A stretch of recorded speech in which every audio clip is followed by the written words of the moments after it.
As Provost and Dean of the College, it is my pleasure to welcome all of you back to Bennington. We've missed you. And to offer a very special greeting to the class of 2021.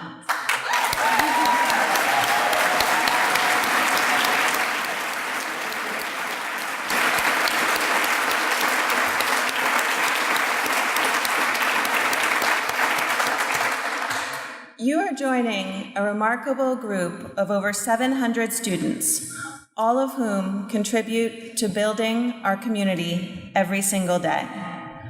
I'd like to introduce one of those students now, Chloe Shelford, Chair of the Student Educational Policies Committee.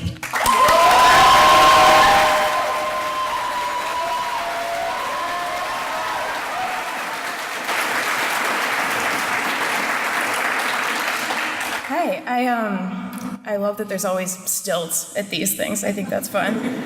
Okay, so Bennington is always shifting, like any community. At its best, this place can be kind, welcoming, and thoughtful. A place where we challenge each other to be better thinkers, artists, writers, and friends.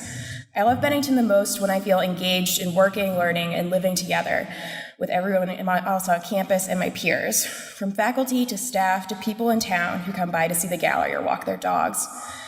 This kind of communion isn't always easy, though. Bennington is full of opinionated hotheads like me, who hold their beliefs strongly and forcefully. This isn't a criticism, but an observation. We have a tendency to get so wrapped up in our own work and our thoughts that it can be hard to see beyond that to the living, breathing people around us. When you are so entrenched in your own thinking, it can be hard to listen. But listening is the only way to really experience a place, Bennington or elsewhere. When people practice listening generously, it opens up new possibilities. I've seen my classmates do this work many times, whether by hosting a conversation about the way gender operates in their discipline, talking outside the classroom to work through a conflict, or just earnestly hashing something out in the dining hall. Conversation is the lifeblood of this place. That's why we have so many seminars and the library is never totally silent, why the common rooms feel like living rooms, and why there are pairs of Adirondack chairs scattered around the lawn. This work is hard, especially when you are new somewhere. It is really difficult to open yourself up and be vulnerable. I can remember times when I stayed quiet, when I should have challenged someone, or when the risk it would take to connect was too scary for me, and that still happens. But it's gotten easier, and that might be the best thing I've learned here. What I've leaned into is scary, meeting upperclassmen who I felt really starstruck by, which is real and ridiculous, taking classes that felt beyond my capability, speaking up when someone is treating others poorly. It almost always pays off. Knowing that I can be open to new things and fail and be wrong and accidentally step on people's toes and keep going is invaluable. If you can ask questions, listen well, and apologize when you need to, which is maybe the most important one, you will do well here. There's beauty in the mistakes because that's how we grow, both as people and as a community. Know that you will screw up and be dramatically wrong and hurtful unintentionally through microaggressions, misinterpretations of your peers' words and work, and the ignorance of being new somewhere and being really young. You will make mistakes, but that's not an excuse not to try to make amends and learn to treat people better. Being here, really here, requires you to have confidence in your peers and their authority over their own experience. You will need to listen to what they say and really believe them. When someone is hurt, even if you don't understand why, that's a real truth you need to reckon with, as we all do. I believe that all of us, new and returning students, staff and faculty members alike, are capable of doing this work, and this work is urgent. However, we also need to remember to take care of ourselves, which I think as a student body we're slowly getting better at. Showing up and being real and doing your best work is exhausting, and it's really totally impossible if you aren't sleeping and taking time to relax. We work best together when we think in an egalitarian way. Everyone is a person who deserves respect and care. Your classmates, your faculty, the housekeepers, and you. So listen to your friends when they talk and listen to your body when it desperately needs to eat dinner and go to bed like right away, and you will do well. I don't know what this year will bring on campus or in the world, but I really believe that if we don't turn away from each other, even when it's incredibly hard, we can make our community better and bring that strength into the rest of the world when we move on. Thank you.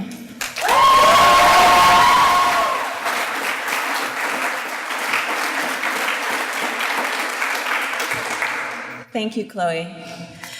In joining the Bennington community, you are also joining the broader Bennington community.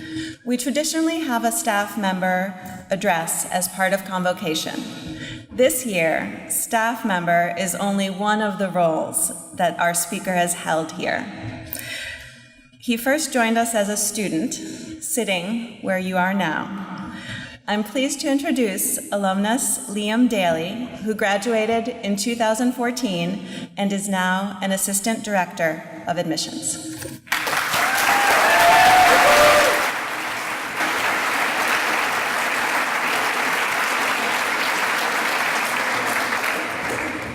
Thank you. I was a little nervous about this morning, and then I just saw Bruce coming down the aisle with that big smile. And I remembered that this is a celebration and not some sort of ridiculously serious affair that I was going to somehow screw up. But seriously, good morning, and I'm so honored to take a few minutes of your time and share some of my thoughts. For those of us who are here year-round, right, who are here all summer, the campus is very quiet, and seeing all of you here is so exciting because it completely changes the day-to-day of what goes on here, and we remember that we're a college and why we all do the jobs that we do, and you're an inspiring group of people, so I'm happy you're here. As Isabel mentioned, I'm a Bennington alum. I'm entering my 8th year at this college, or my 2nd senior year, as I've been thinking of it. And that's totally crazy. When I stumbled onto campus as a terrified 18-year-old 7 years ago, and was sitting back there, it would have been impossible for me to imagine being here and talking to you all. So I could speak to you from a number of different perspectives. I could share sage advice as an alum who spent 4 difficult and thrilling and formative years here. I could share some of the sort of secrets of the ins and outs I've learned about how this place works as a staff member. Or I could speak to you as an admissions counselor about the enormity of this moment. I've been working with some of you for years, and just a few days ago I was still responding to some of your emails. But all of that was in sort of preparation for this. As a staff member, I was asked to speak about this place as home. And it has been for me. I've been here for 7 years. I love Bennington College. I love Bennington Town and Bennington County. I love Vermont. And so I could spend the next few minutes telling you about all the things you ought to do here. You should get out and hike in the Green Mountains. You should go visit some of the great museums like Mass MoCA and the Clark. And you should definitely do all of those things. If you want to talk to me, I can give you a list. But as I was thinking about all of that and everything I've enjoyed about being here, I started thinking about how lucky I am that I immediately felt at home at Bennington. I traveled a whole 3 hours north from Rhode Island to be here. I was raised by liberal parents. I went to alternative schools. I vacationed to Vermont. I'm extremely white. And so I know that many of you who are much braver than me and who flew across the country or across the world to get here are going to take a little bit longer to adjust. Bennington may feel completely alien to you right now. It might feel like almost the opposite of places you've known as home before. And because of that, I wanted to talk to you about why you should feel at home here, right now, today, no matter how unfamiliar Bennington may be to you. Because as someone who played a pretty significant role in helping some of you get here, I feel very confident in saying that there is a reason you are here. You're here for a reason. And that reason is you're all here to work. You are here to pursue your passion, or maybe to find one. You're here to create, to solve, to explore, to produce, to work very hard. And there's no type of people that I would rather be surrounded with. Now, I don't want to get too political before classes start. All right, there'll be plenty of time for that as the term goes on. But I feel pretty comfortable saying that it's been frightening and an uncomfortable summer in America. There's been a level of hatred in public dialogue that's new, at least in my lifetime and my experience of this country. And I'm not an expert in psychology, nor an expert in politics. I'm barely even an expert in college admissions. I think that's a stretch. But somebody had the good idea of asking me to speak, so I'm going to share my thoughts on this. In my experience, hate is born out of fear and insecurity. And fear and insecurity come from not being comfortable with yourself and with who you are. Boredom, low self-esteem, lack of direction, lack of moral bearings, all of those things result in needing to tear someone or something else down in order to make yourself feel like you have purpose and worth. And I think, and I hope that there is a little less of that kind of hate at Bennington, right? No promises, I don't know, I didn't experience it, but I can tell you the reason I think that. And the reason I think that is because I can look around the room at all of you. We may disagree, we may come from very different places and very different backgrounds, but there's a tremendous base level of respect because you're doing something. You have an excitement and a work ethic and a drive that I have to admire. And when a conflict arises between two people who respect and admire each other, I don't think I have to tell you that that's going to have a slightly different result than when a conflict arises out of hatred and fear. And I think, really ideally, we would begin all our interactions with everyone out in the world with that level of respect. I don't. I'm not nearly that good a person. I wish I was. I try. I'm working on it. But in this community, I would please ask you to try. Because like most good things, this community is delicate, and it requires constant maintenance, and that maintenance is part of your work as Bennington students, right there with writing papers and finding fieldwork terms and all these other things you're probably already stressed out about. It is your responsibility to put into this community what you want to get out of it. So as you go through this year, please approach everyone, staff, faculty, and your peers with that respect. Remember that you're here for a reason, and then recognize that they are as well. And I think this place will start to feel like home because it's an incredibly unique experience to be surrounded by driven, passionate, talented people, which all of you are. You inspire me. That's why I'm still here. So I hope you all inspire each other as well. Thank you for your time. Good luck this year, and get to work.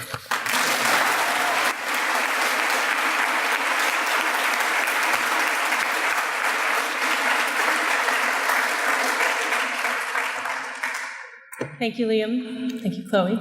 Thank you, Isabel. As president of Bennington College, it is my pleasure and my privilege to welcome faculty, staff, returning students, and members of the class of 2021 to the official start of the academic year. The start of the academic year is a time of renewal, as we welcome back students, faculty, and staff to continue all the work that propels and sustains the college, and to welcome new members of our community. Each time we do this, we create Bennington anew. We define its purpose and its values in a process of interaction and negotiation among hundreds of individuals, all with different life experiences, expectations, and ideas about how they want the world to be. By simply being here together, we form a community. But there are more layers to community. There are layers we build in a conscious way, in a way that attends to all its complexity, all our complexity, that acknowledges that Bennington isn't simply a set of buildings, though those buildings are extraordinary, or an immovable institution that stands in isolation. Rather, it's a site that is produced at every moment in time by the interactions of people who do their work here, as well as the events and experiences beyond these hills, by the decisions we make together and as individuals. As Liam and Chloe have acknowledged importantly, in the time since most of us were last together in June, quite a bit more has happened to expose major fissures, fault lines, gaping chasms between, among, and within some of the communities which many of us have called home. We are living and working together in a time of great turmoil. The impacts of climate change are being felt around the world dramatically and tragically in Texas, Louisiana, and Mexico, Indiana, Nepal, Bangladesh, Nigeria, and beyond. Refugees around the world are searching for safety from directly man-made as well as natural disasters. There's talk today of nuclear missiles that is unfamiliar to most of your generation. And in the United States, we as a nation are working to untangle the contradictions that lie at the very foundation of our shared community. Our country is built on the back of a fundamental conflict. On the one hand, stated principles of equity and equality, openness, meritocracy, and inclusion. On the other, foundational decisions, policies, and narratives that created and perpetuate an infrastructure for our society that is rooted in white dominance. That essential denial of the full humanity of those who are not white, not men, encoded at the founding moment of our nation's history and reinforced over time, eats at all of our humanity. It eats at our community.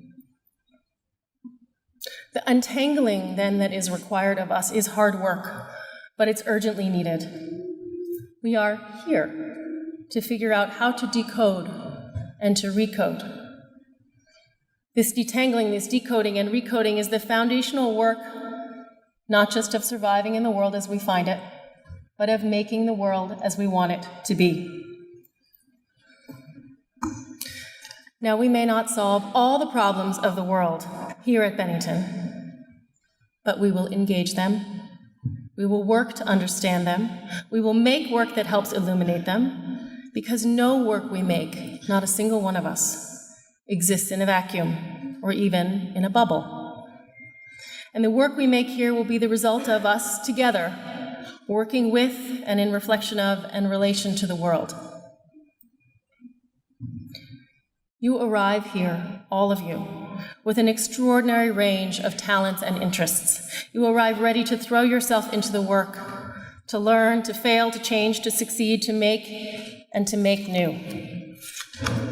We will work with you to build from observations and opinions to inquiry, questions into research, ideas into analysis and creation, to engage with one another and the world, and to communicate your work here at Bennington and beyond. This is how we teach. This is why we teach. This is why we're here. Our next speaker is an exemplar of how and why we teach here at Bennington. Karen Gover teaches philosophy. She has devoted her professional life to questions of what it is to live as a human being in this world with full regard for others.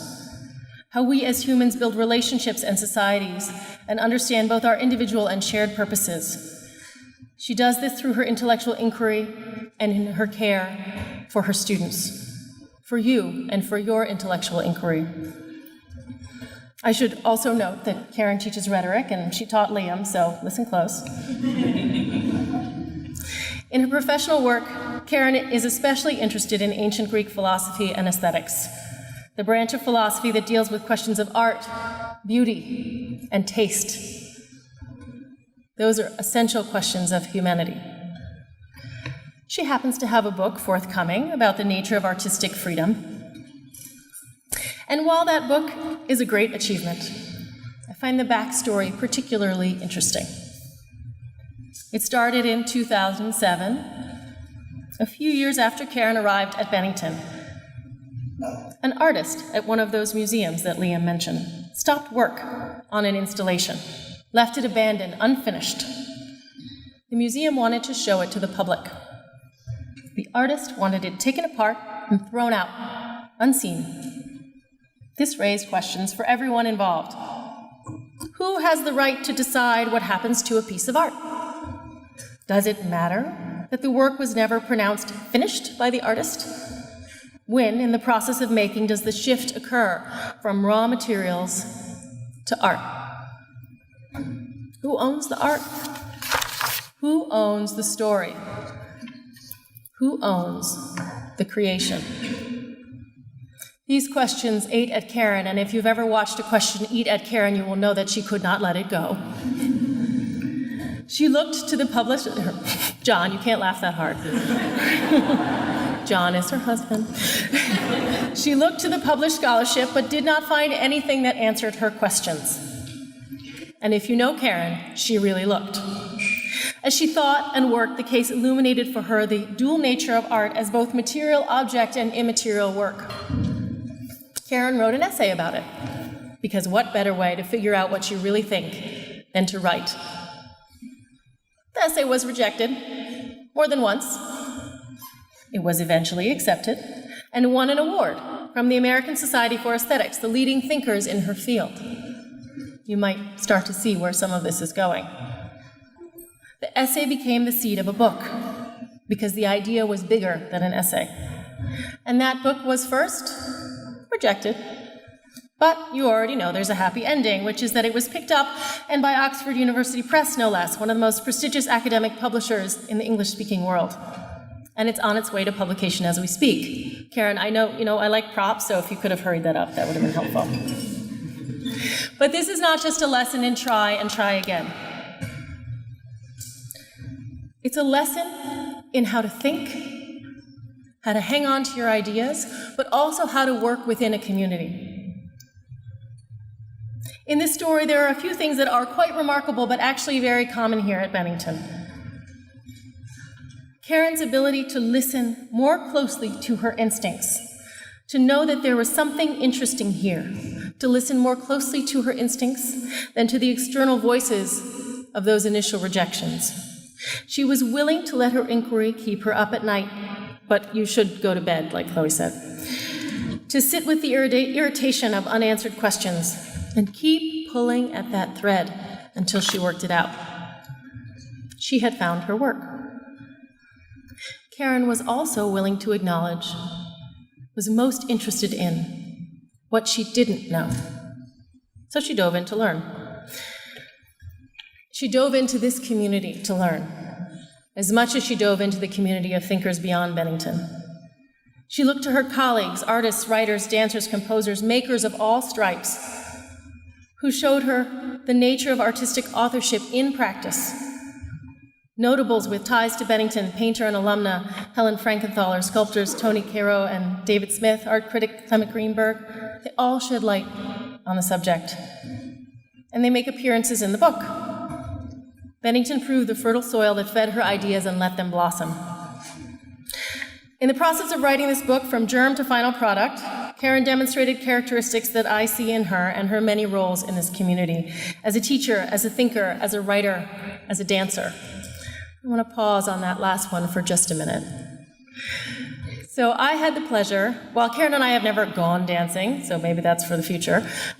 Nobody else really needs to know that. But Karen and I did have the experience of being in a dance class together, or rather, I should say, I had the experience of being in a dance class with Karen.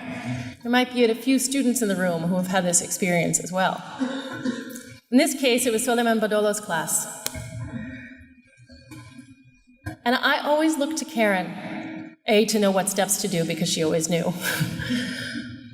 but also for the sense of intensity and seriousness combined with a deep-seated joy that animates all learning,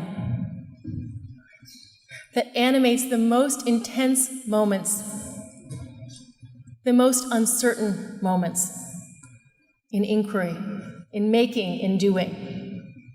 Because without that joy, the rest will not come. And without that seriousness, that joy cannot be realized. You can learn this from Karen. And as Karen has said, writing well, like dancing well, takes a lot of practice. Don't worry, we're not going to dance for you. Maybe Karen will, but I'm not going to. Only at midnight breakfast, only.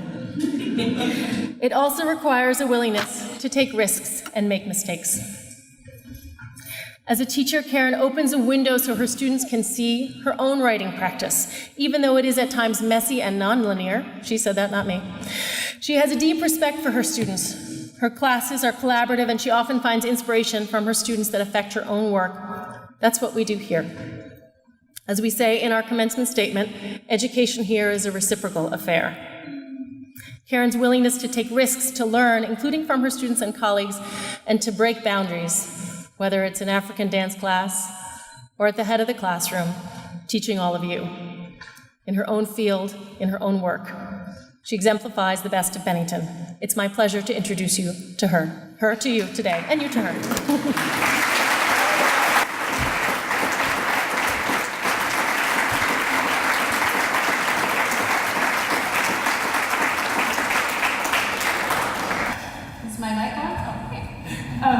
Thank you, Mariko, for that introduction, and thank you for the opportunity to speak to you today. First of all, I'd like to welcome back all returning faculty, staff, and students. I hope you've been able to make the best of what has been a politically terrible summer. And most of all, I would like to welcome the new members of our community here today, and especially the new freshman students. This is a really big day for you. It's your first official day of college. And it's a really big day for us as well, because you represent one of the largest and most diverse entering classes in Bennington's history. So welcome. We are really excited to have you here today.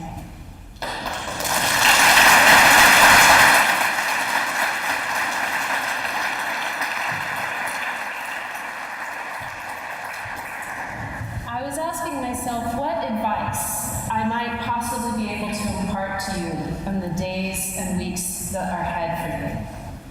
And so, as I always do, I turn to the experts: Aristotle, philosopher Immanuel Kant, and my own students. And I asked my students to tell me 3 things. I asked them first, what do you remember about your first semester at Bennington? What did you feel? What were you experiencing? I asked them, what advice would you go back and give your freshman self now that you're wiser? And I also just asked them to tell me what I should talk to you about today. And a really striking theme emerged in their answers. Almost all of them said that the first semester of college was really hard, surprisingly hard. Not necessarily because the work bit was hard, but it was emotionally overwhelming. And they also said that it quickly got better. One of them said, tell them that just because we're small doesn't mean it won't take a while to feel really comfortable here. Another one said, tell them that being here isn't always easy, and that that's okay. Now, the last thing I want to do on this joyful occasion is to give you the heavy message that it might be a little rough for a while. But I'm not sure my Bennington students understand that this is incredibly normal, that numerous psychological studies have documented that it's a fairly universal experience for new college freshmen to be really overwhelmed and stressed out. And that's not their fault, it's just because it's the nature of the situation. It's a huge transition in your life. It's a new chapter. You have so many new things to get used to. So, for example, one study said that 75% of new college freshmen reported feeling lonely in their first 2 weeks of college. From which we can infer that the other 25% are lying, because everybody feels lonely when they go to college. And I have to tell you that recent studies have shown that levels of depression and anxiety in new college freshmen are the worst that they have been since they started studying these things 50 years ago. Guess what the presumed culprits are? Helicopter parenting and overuse of social media, which I'm sure doesn't apply to anyone in this room. So, with those cheerful statistics in mind, I need to share with you something that I have been carrying around for the past 24 years, and I was never really sure why. But I think it's because it was leading up to this one moment here with you today.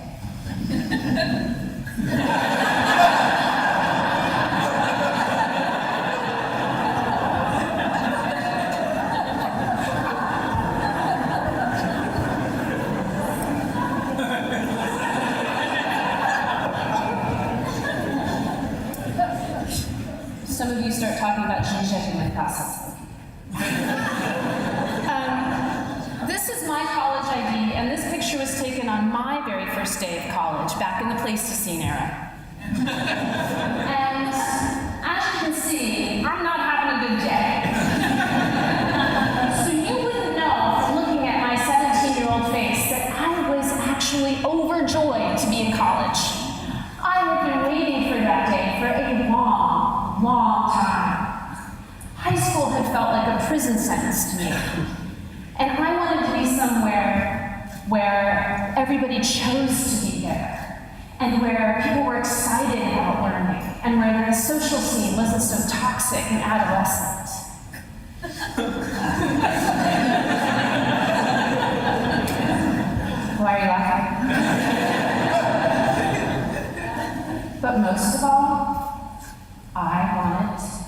out from the hegemonic rule of my evil parental overlords.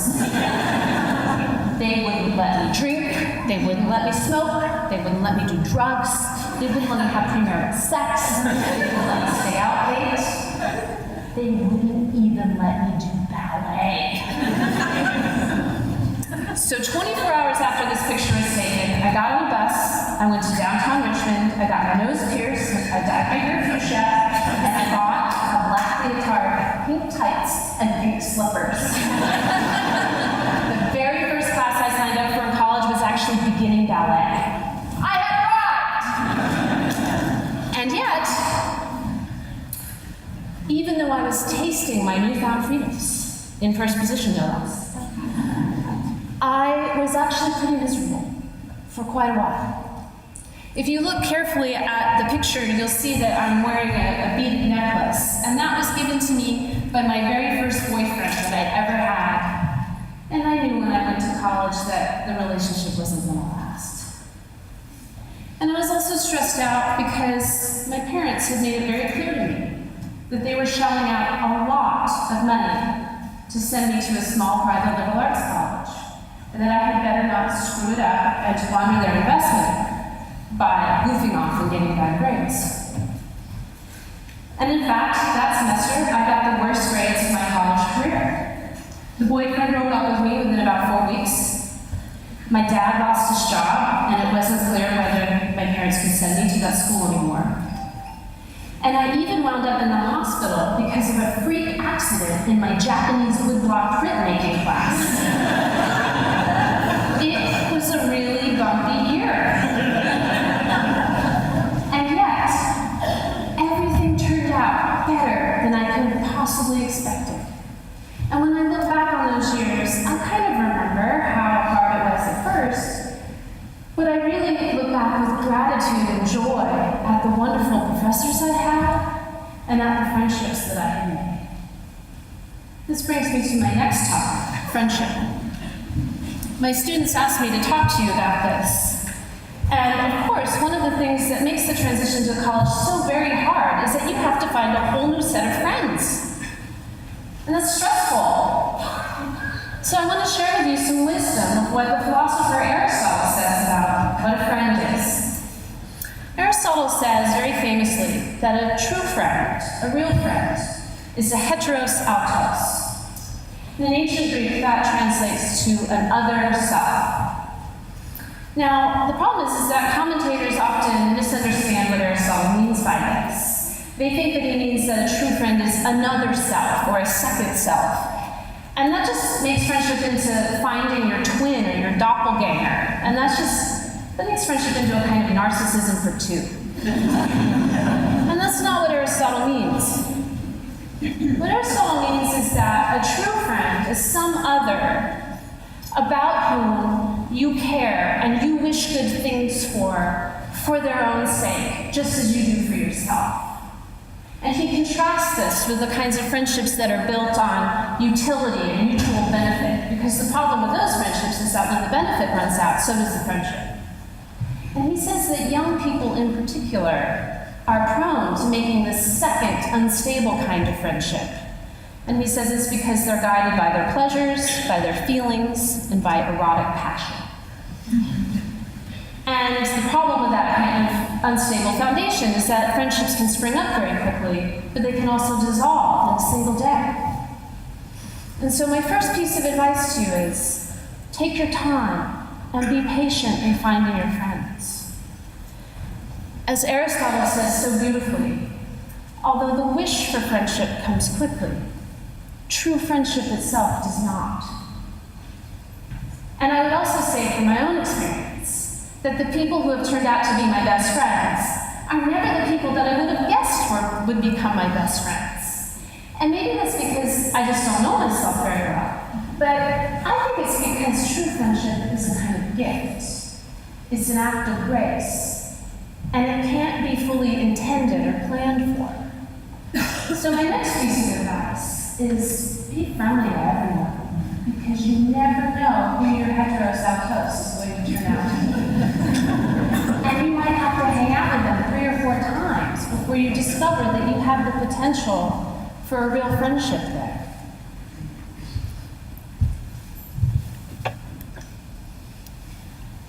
This brings me to my next subject. Now, once you're on your way to finding your friends, what is it that you're doing in college? And once again, I'm going to borrow some wisdom from Aristotle, who said that higher education entails something called schole. Now, schole is the root of our word school and scholar. So you might be surprised to learn that in ancient Greek, schole actually means leisure. Now, how can that be? Well, if you think about it for a minute, it makes sense, right? In order to have the time to study special relativity and postmodern dance and ceramics and painting and history and sculpture and James Baldwin and Jane Austen and all the other things that you study in college, you have to have a certain degree of freedom from the labor of producing the immediate necessities of life. When I was in college, I don't think I had to shop for a single meal or cook it or clean up after it. And that is a privilege and a luxury. But in terms of what schole really means, we moderns have a really hard time understanding it in the ancient Greek sense, because we tend to think in terms of a stark binary, that we either have productive, unpleasant labor aimed at some immediate utility, or we have unproductive goofing off. And we Americans are particularly confused about what schole means. Let me give you an example.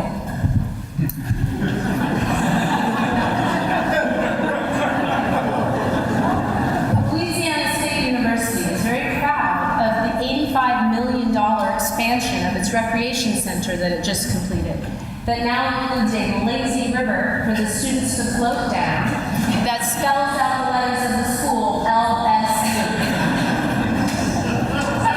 Unless you think this is just some kind of anomaly, there's actually a kind of lazy river arms race taking place in the central part of the United States.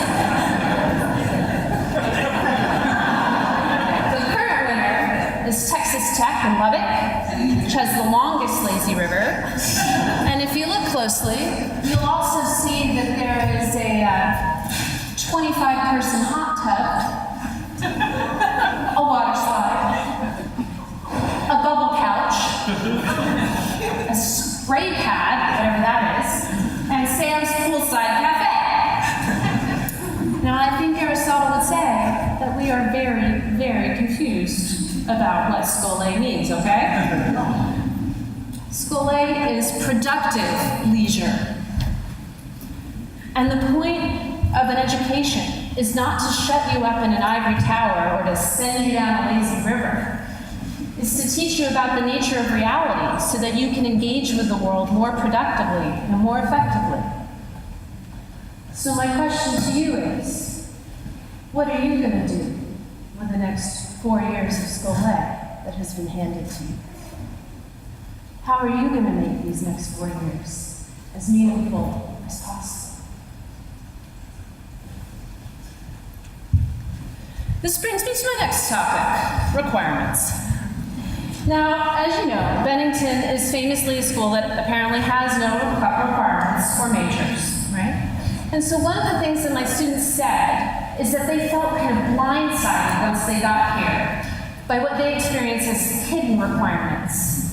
And so since I've got the podium and the mic, I thought I would do us all a public service by sort of clearing the air once and for all about what is going on with requirements today, okay? And in order to do that, I'm going to need to borrow some help from my old friend, Immanuel Kant. Now, Kant said that there are two kinds of demand. There are something called categorical imperatives and hypothetical imperatives. Now, categorical imperative just applies to everybody. You just have to do it, no matter what. So when I went to college, I had to take calculus, I had to have a foreign language, I had to have a lab science, I even had to take a sport. Mine was Tai Chi. And at Bennington, we don't currently have any classes that everybody has to take in that sense. But that doesn't mean we don't have requirements. I mean, think about it. You're required to do the assignments that your professors give you. You're required to write a first-year reflection essay, a plan confirmation essay, and a senior essay. You're required to do fieldwork term. You're required to accumulate a certain number of credits before you graduate. Of course we have requirements, people. What do you think this is, sleepaway camp? It's an education. What I think my students are actually talking about, although they don't use this language unless they've studied Kant with Paul Boyce, which I highly recommend you all do, is the hypothetical imperatives that they experience. And a hypothetical imperative says, if you want to do X, then you must do Y. So let's take an example. Let's say you want to go to the Hannaford. Now, if you want to go to the Hannaford, you're going to need to go south down the driveway and turn east, because that's where the Hannaford is in relation to the college. Now, could you go west and get to the Hannaford? Yes, because of the curvature of the earth, technically. But if you want to go to the Hannaford and get there efficiently, then you must go south and then east. Now your plan is like a map. When you write your plan, you're telling your professors, this is where I want to go.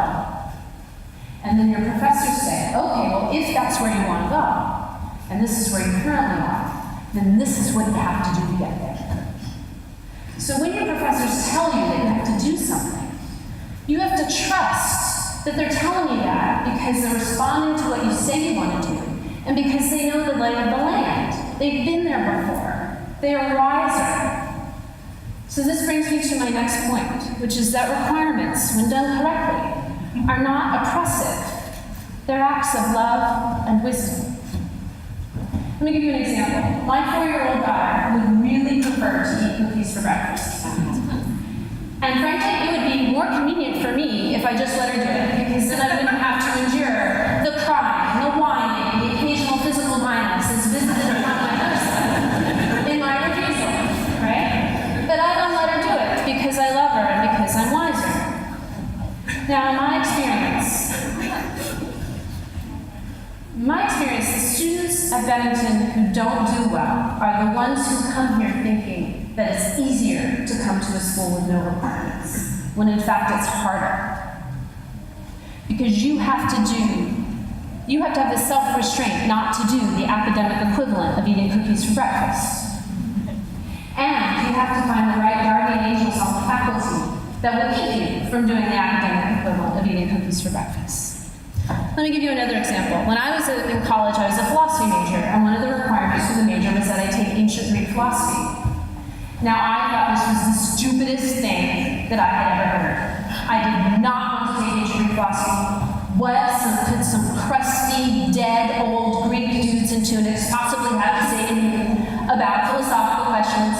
I only wanted to study the cool, sexy French post-structuralists. I mean, hadn't we progressed? Didn't they think really? Do you see where this is going? Okay, good. Let me get through it. Didn't they think really stupid things that, magnets had souls and that there were invisible couches and trees up in the ethers that are more real than the actual couches and trees in your house? And so I kicked and I fussed and I moaned and I groaned and I pissed and I whined, but I still had to do it, so I put it off as long as I could. And then one day, I was in my dorm reading my homework for ancient Greek philosophy, and it was Aristotle's The Convocation Ethics, Book 10, Chapter 5, Section 4, and I came across this sentence. In the theater, people who eat sweets do so most when the actor is dead. Which, if you were alive today, I think you would say, in Convocation, people who tweet do so most when the speakers are bad, which did not apply to anyone today. Right? You're depressed and anxious, put it down. But when I read that sentence, I was suddenly jolted with a shock of recognition, because I was like, oh my gosh, this guy who is so old and so dead and so quarantined, he actually is saying some things that I kind of recognize, that I kind of get, that he has some insight into human psychology and motivation. And he's kind of snarky, like me. And I was like, oh my gosh, he's really other, but he's like me. He's my heteroceltus! Aristotle is my friend!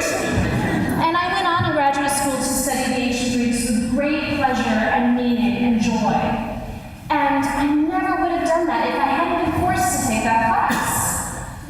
I'm so glad I didn't get my way. And I really hope that when you graduate, you're able to say to your professors, thank you so much for not letting me get my way.